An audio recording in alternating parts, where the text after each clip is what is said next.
매일 아침 외신 브리핑 신민영입니다. 지난 금요일 뉴욕 증시는 코로나19를 둘러싸고 미국과 중국의 갈등이 깊어지면서 급락했습니다.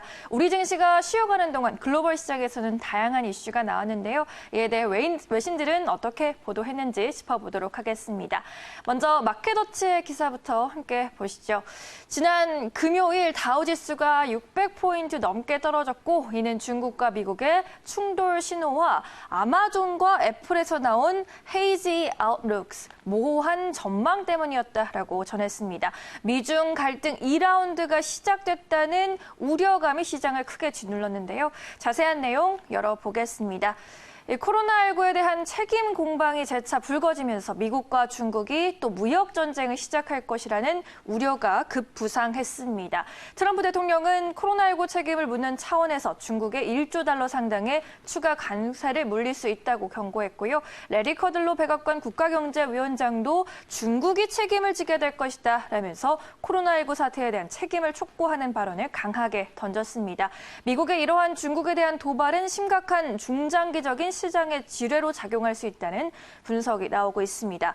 한편 아마존과 애플 등의 실적 발표가 실망스러웠던 점도 증시에 부담을 안겼습니다. 아마존은 1분기 매출은 양호했지만 순이익이 예상보다 부진했습니다. 2분기에는 영업 손실이 발생할 수도 있다는 경고도 내놨는데요. 이로 인해 아마존의 주가가 7.6% 폭락하며 시장 전반을 눌렀습니다.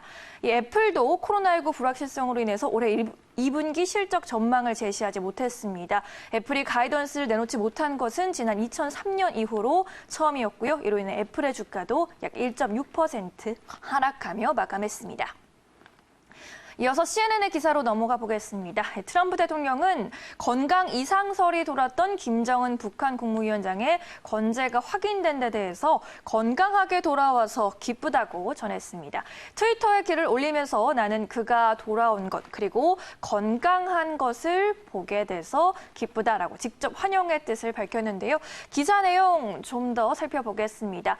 김정은 위원장이 잠행 20일 만에 건재한 모습으로 재등장하면서 워싱턴의 관심은 향후 북미 정상 간의 접촉과 향후 비핵화 협상 재개 여부에 다시 쏠리고 있습니다.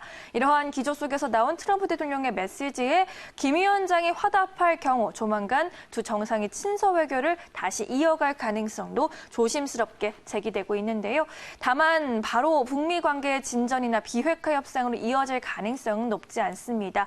트럼프 대통령이 코로나19 대응과 재선 캠페인 등으로 여력이 많지 않기 때문이겠죠.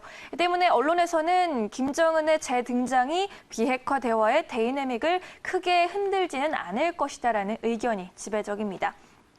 한편 외신 중에서 김 위원장의 위중설을 가장 먼저 보도했던 CNN은 김 위원장의 재등장 직후 이를 해설 없이 보도하면서 사진의 진위 여부와 촬영 날짜는 확인되지 않았다고 전했습니다.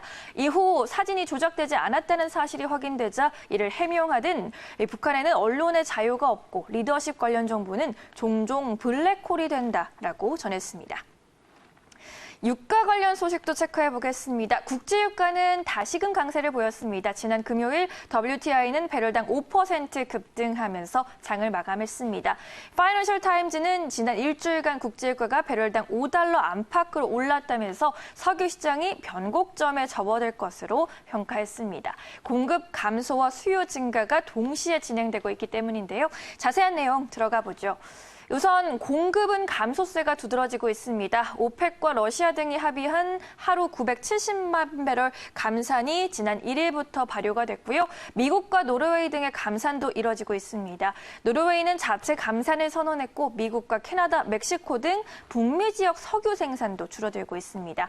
명시적으로 감산 규모를 제시하지는 않았지만 유가 붕괴에 따른 유정 폐쇄가 잇따라 이미 하루 300만 배럴이 시장에서 사라진 것으로 분석됐습니다. 이러한 공급 감소 속에 중국의 석유 수요는 늘기 시작했습니다. 가장 먼저 코로나19로 치른 중국이 봉쇄를 풀고 경제활동 기지개를 켜면서 수요가 늘어났고요. 저유가 상황을 이용해서 전략 비축률을 확대하고 있습니다. 이렇게 석유 시장이 변곡점에 접어들었다는 신호가 곳곳에서 감지되면서 일각에선 최악은 지났다는 평가가 조심스레 나오고 있습니다. 그러나 여전히 석유 저장 포화, 탱크톱 문제는 국제유가 변동에 영향을 미칠 전망입니다. 에너지 컨설팅 업체 리스타트 에너지는 미국과 유럽 각국이 봉쇄 완화에 나서면서 수급 문제가 완화되고 있다고는 하지만 이 탱크톱 우려는 앞으로 수주일은 지속될 것이라는 전망을 내놨습니다. 이렇게 해서 외신 브리핑 1부 함께 하셨습니다.